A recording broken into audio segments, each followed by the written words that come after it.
आप देख रहे हैं फानूस टीवी। आजादी का अमृत महोत्सव के तहत मेरी माटी मेरा देश कलश यात्रा को लेकर आज रुड़की ब्लॉक में एक कार्यक्रम का आयोजन किया गया, जिसमें सांसद रमेश पोखरियाल निशंक ने शिरकत की।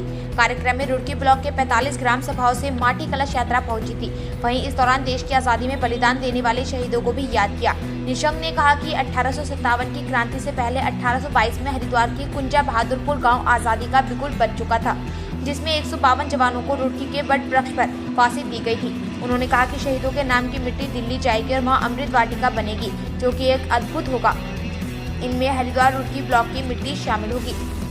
मुझे लगता है कि इतिहास जब करवट लेता है तो एक नई चेतना जन्म लेती है, और नई चेतना के जन्म से जो इतिहास करवट लेता है वो एक नई राह और एक नया आयाम स्थापित करता है। आज कुछ आपने देखा कि ये रुड़की ब्लॉक के 45 ग्राम सभाओं के सारे गांव से हमारे ग्राम प्रधान और क्षेत्र पंचायत के सदस्य और उनके प्रतिनिधि सब माटी को लेकर के यहाँ ब्लॉक मुख्यालय पर आए हैं। पूरे देश के अंदर ये वातावरण चल रहा है।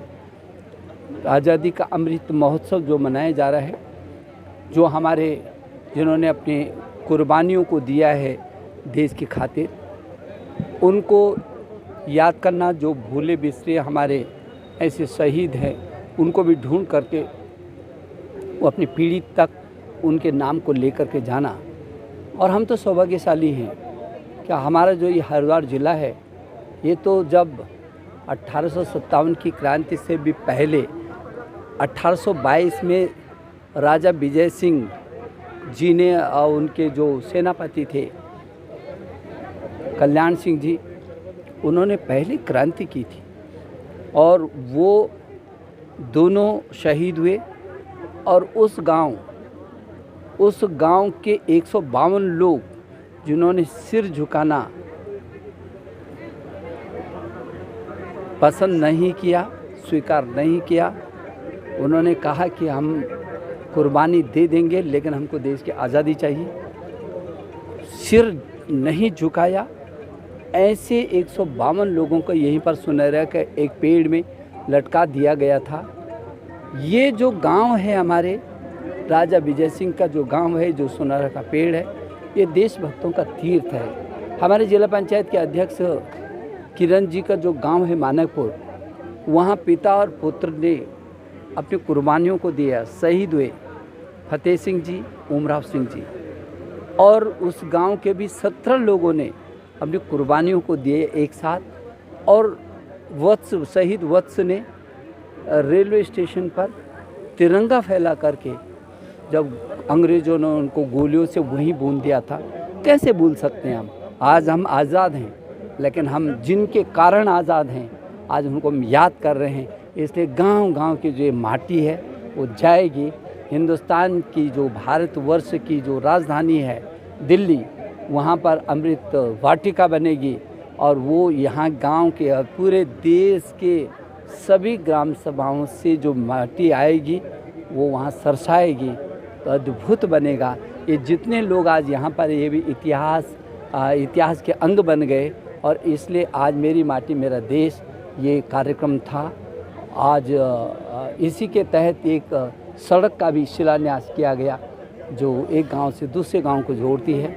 इस ज़िले में अद्भुत काम हो रहे हैं। मुझे लगता है कि देश की आज़ादी के 60 साल एक तरफ और 9 साल एक तरफ है। 9 साल भारी पड़ते हैं। जिला पंचायत अध्यक्ष भी एक अभियान के तहत गांव-गांव, घर-घर तक कैसे करके सड़क जा सकती है, अवस्थापनाओं का विकास हो सकता है। जहाँ हमारी जिला पंचायत युद्ध स्तर पर काम कर रहे हैं, वहाँ हमारे प्रदेश के मुख्यमंत्री पूरे राज्य योजना के माध्यम से तमाम काम कर रहे हैं। और हमारे भारत के प्रधानमंत्री जिनका बहुत स्नेह है हमारे इस राज्य के प्रति, उन्होंने कम से कम 1 लाख, 1.25 लाख करोड़ अभी तक यहाँ के विकास के लिए दे दिया। अब हरिद्वार ही आप देखेंगे, दिल्ली पास हो गया, देहरादून पास हो गया, कुमाऊं पास हो गया। ये रुड़की बिल्कुल निकट है। रुड़की के लोग सहारनपुर से लेकर कहाँ पहुँच जाते हैं। यहाँ से रुड़की में खड़े होकर के दिल्ली बिल्कुल ऐसा हो गया जैसे घर है, जाओ और नाश्ते के लिए वापस आओ, ऐसे राजधानी है, जाओ और वापस आओ। सड़कों का जाल हो गया, रेलवे लाइनों का जाल हो गया, नई योजनाएं हैं, हमारे पास एम्स है, मेडिकल कॉलेज है। तो यदि आप देखेंगे तो अद्भुत काम हुआ विकास का। ये इस ज़िले में 40,000 करोड़ से भी अधिक का काम हुआ है। तो मुझे लगता है कि ये जो वातावरण बना है उसी का परिणाम था कि ज़िले में भारतीय जनता पार्टी का जिला पंचायत अध्यक्ष निर्विरोध, उपाध्यक्ष निर्विरोध, 6 के 6 ब्लॉक प्रमुख निर्विरोध, ज्येष्ठ प्रमुख निर्विरोध, कनिष्ठ प्रमुख निर्विरोध, 70% प्रधान भी आज भारतीय जनता पार्टी, पूरा जिला इस समय भारतीय जनता पार्टी में हो गया। हम विकास की गति को और तेज़ करेंगे। हम पूरे देश में हरिद्वार को एक अद्भुत और अच्छा जिला बनाएंगे और विकास का जिला श्रेष्ठता उसमें लाएंगे।